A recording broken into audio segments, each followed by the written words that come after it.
Today I'm going to show you a really useful table saw jig, but at the same time, I'm also going to explain how the really clever idea at the heart of this jig can be applied to all sorts of other jigs that you can make for your workshop.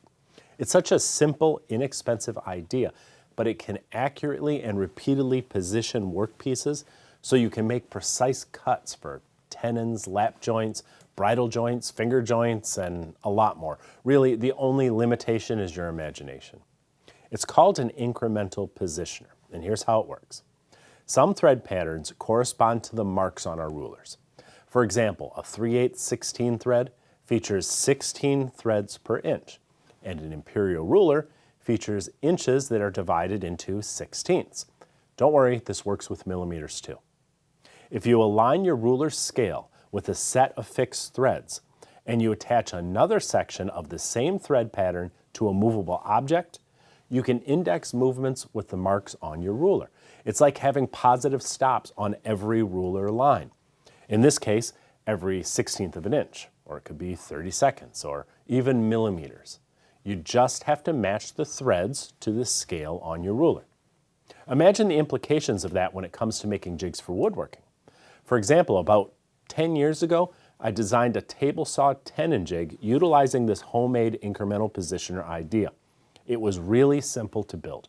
I have a set of plans on my website that will walk you through it, and I really recommend that you build this jig because it'll not only be very useful for a lot of projects, but it will give you a valuable introduction on building other jigs around the same idea. You'll find a link to the plans below this video. Let me show you how this particular jig works to better illustrate the effectiveness of a positioner like this. I've scratched 2 lines on my cursor exactly 1/8 of an inch apart because that's the thickness of my saw blade. Incidentally, you could do the same thing with a router bit if you wanted to make a positioner for a router table jig. Just scratch 2 lines that are as far apart as your bit, your blade, or your cutter is wide. With the dual cursor, you can visualize where both sides of the blade will actually cut in relation to the ruler, so you don't forget to account for the width of your curve. Here my jig's carriage is right against the side of the blade. If I were to make a cut in this position, I would remove the thickness of the saw blade from the edge of the workpiece. And you can see the 2 hairlines next to the 0 point on my ruler indicate 1/8 inch of material would be removed. But let's say I want to remove more than that. Let me show you on this piece of tape. My workpiece is 1.5 inches thick. I want to remove 3/8 of an inch from each cheek, so I have a 3/4 inch tenon remaining. So where will my cuts be? Obviously on each side of the tenon. So that's what I do.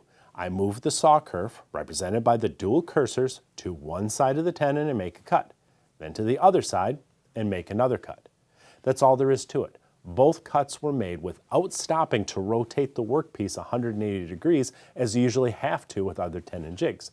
And I can now repeat these cuts to make the same tenon again and again with precise, repeatable accuracy because the incremental positioner will only allow me to set the cursor on those ruler lines. If my eyesight isn't great and I try to set the cursor a 1/64 of an inch to the right or left, the interlocking threads will automatically nudge it back into position. Again, it's like having a positive stop on every ruler mark. Here's a double tenon. I just make each cut with the dual cursor in the waist area, and those 2 tenons are going to be on the workpiece exactly as they are on the ruler.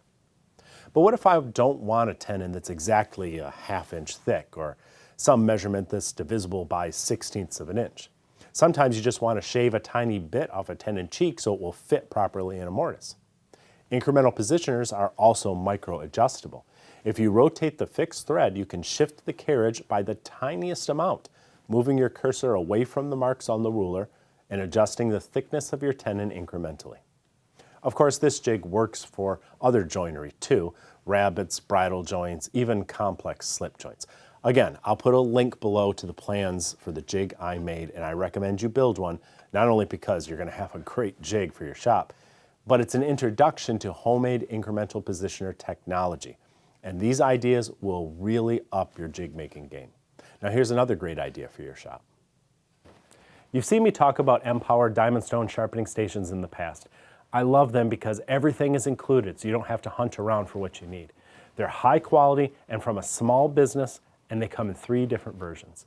The SB1 is the most compact, but it still features 2 diamond grits on a double-sided stone and a snap-on leather strap that will take you up to 1800 grit.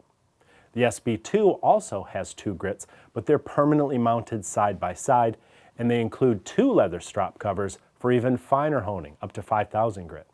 And the SB3 has 3 diamond grits and 3 straps for honing all the way up to 8000 grit.